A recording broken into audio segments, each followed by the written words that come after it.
Greetings family and internet strangers, Stephanie here with a new What's for Dinner video. This week was a low spend week. I did not buy very many groceries. Pretty much everything I used to make the meals in this video I either had in the freezer or left over from the week before in the refrigerator that I needed to use up some odds and ends. Let's get right into it. First up, buffalo chicken quesadillas. I have been working my way through this thing of Buffalo Wild Wings buffalo sauce, and I had about had it with my salads, which I do love a good buffalo chicken salad, but I needed a change, so quesadilla it was. And right before I went to put my buffalo sauce on, I remembered that I had recently seen Leanne over at Simply Enjoying Life do like a buffalo ranch chicken tender, and I'll link that video down below. Hers looked absolutely delicious, but I had that in mind, so I decided, oh, I have packets of ranch. Let me just throw that in here with the buffalo sauce as well. So I simply have my 2 chicken breasts with buffalo sauce and a packet of ranch seasoning. That's all that's in this. And then I flipped them over about halfway through. I had this on low, and I put those chicken breasts in there straight from frozen. And I've noticed that in my Instant Pot, which I use the slow cook function on as a slow cooker, chicken just goes so fast, even when I'm not using an Instant Pot. When I was at home visiting my mom for Christmas, chicken cooked really fast in her crock pot as well. So I never cook chicken in a slow cooker unless it's my day off or I happen to be, for some reason, working from home, because it just goes so quickly. But always make sure that your chicken is cooked to the proper internal temperature of 165 degrees Fahrenheit. But for me, these 2 chicken breasts from frozen only took about 3 hours on low, and then they were done. And I did check with my meat thermometer, because if you've been here for a while, y'all know I get paranoid about the temperature of my chicken and making sure it's fully cooked. So once it was fully cooked, I used one of the little meat mashers and shredded it up. And then once it was shredded, I went ahead and added a little bit more of the buffalo sauce on there to help thicken up what was in the crock pot a little bit and give it a little bit more of that buffalo flavor, and then mixed that all up. And once that was all done, I let it go for a few more minutes with the top off so that some of that liquid would thicken up, and then turned these into quesadillas. At this point, quesadillas are my go-to meal when I need something quick and when I'm in the mood for, like, these weren't leftovers, but when I'm in the mood to use up leftovers in a different way. What y'all can look forward to in next week video, leftover meatloaf quesadillas, because that's a thing that's happening. So, of course, making all sorts of quesadillas these days. So I am simply using my tortilla and I'm adding in Colby Jack cheese. That is what I had on hand, was Colby Jack, but you can use whatever cheese you like on your quesadillas.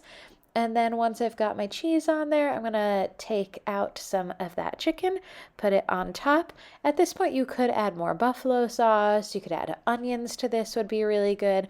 But I didn't have anything else on hand that I wanted to use up. I just had this chicken and cheese and my tortillas. And honestly, it didn't need anything else. This was perfect. And adding the ranch mix in there, it tasted so good. I very much enjoyed this. I also have done a different variation of this where I also added cream cheese into the chicken mixture, and that time around I didn't add ranch. I served this with some bell peppers and carrots and a little bit of ranch dressing, and it was absolutely delicious. But if you are looking for a different variation on this that's more of a cream cheesy texture, I can link down below the video where I had these that way.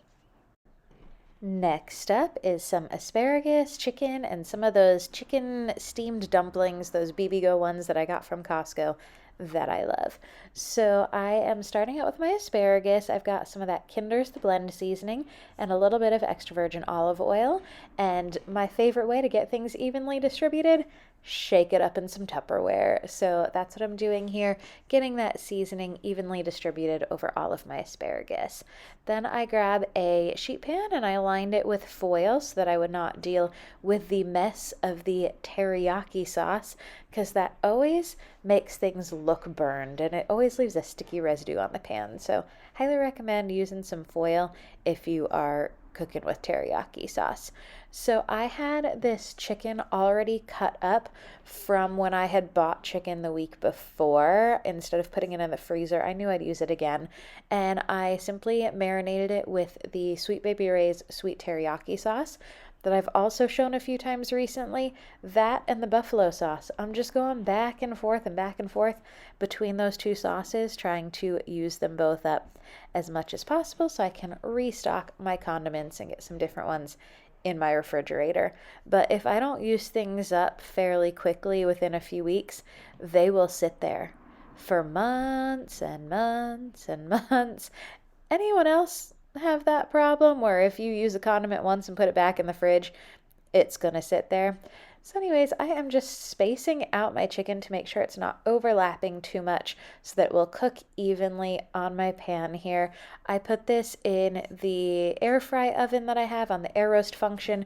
You could also bake it as normal or use the air fry function if you'd like, but just cooking that until that chicken reaches the internal temperature of 165 degrees Fahrenheit.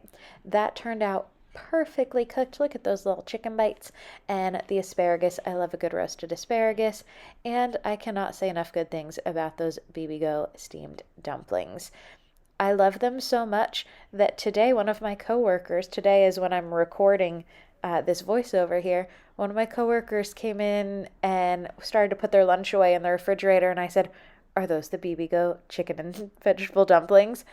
And they looked so confused and were just like, yes. Y'all, Costco has become my entire personality at this point. Next up is a Crustless Quiche Lorraine, and I have shown this on my channel before. I will link the video in the description box below, but I am showing it again now because the one thing that does change in this a little bit, depending on when I make it, is what kind of liquid I use in it, because I don't always have half and half on hand, as in I never have half and half on hand, but sometimes I have heavy whipping cream and milk. In this case, I had heavy whipping cream and almond milk, which isn't ideal, so I used more heavy cream than almond milk, but if you have half and half, that would be perfect. If you don't have half and half, but you have milk and heavy whipping cream, I would do half of each, but I did a little bit more since I knew the almond milk wouldn't be very thick, but I thought it might be a little bit too heavy if I used all heavy whipping cream. Also, see me stop right here for a moment. It's because I realized I was starting to put Italian seasoning instead of black pepper into this. I grabbed the wrong spice.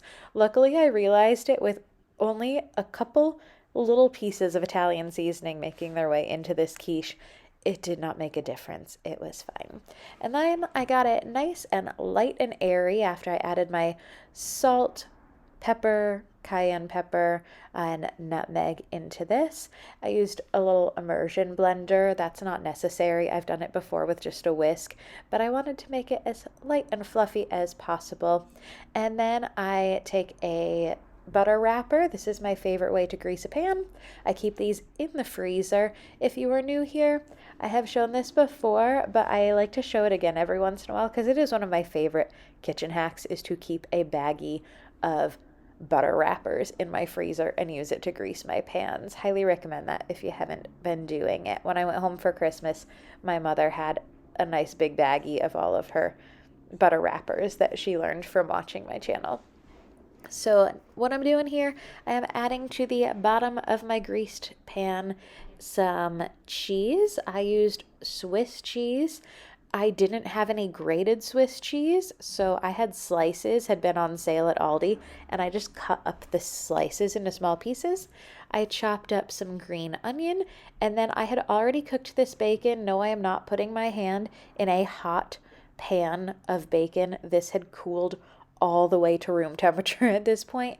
If you are taking this right out of a hot pan, please do not scrape it out with your fingers the way that I am doing here. But since it was room temperature, I didn't feel the need to dirty another utensil just for that. And then once I've got that all at the bottom, I'm going to pour my egg mixture over the top and then put this in the oven. I usually put mine in the air fryer on the air fry function until you can put a knife in it and it comes out clear. That's how you know it's done. Mine did get a little extra brown on top, but it wasn't burned. It was just nicely browned. I served this with some little hash brown type potatoes and some blueberries, and it was a wonderful meal. Next up, plain old Kraft mac and cheese. There's nothing special about this. I didn't even add a slice of cheese into it like I have been doing because I didn't have any sliced cheese at that point other than my Swiss, and I didn't want Swiss in my Kraft mac and cheese. The only way I differ from the package when I make mac and cheese the normal way is I use less butter and more milk. That's just the consistency I like with the sauce. And my final meal of the week, on Saturday, I hit 1,000 subscribers. So I want to thank you all so much for your support. I did not think I would reach that goal this quickly, and I am so, so grateful for every single one of you watching these videos and all of those of you that have subscribed. If you haven't subscribed yet, don't forget to hit that button down below. I very much appreciate it, but I did go out to celebrate this night by getting takeout from my favorite Italian takeout restaurant.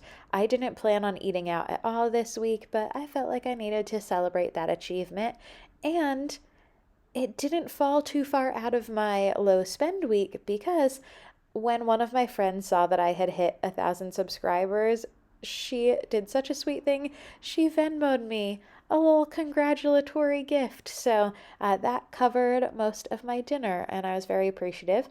But I got Italian takeout from my favorite Italian takeout place. It's a place called Pinocchio's here in Burbank. I got the chicken Alfredo and also some side Caesar salad. They have my favorite Caesar salad. Thank you so much for watching. I hope you all enjoyed this video, and if you did, I hope you give it a thumbs up and leave me a comment down below. Let me know which of the meals in this video is something that you think you might like to try.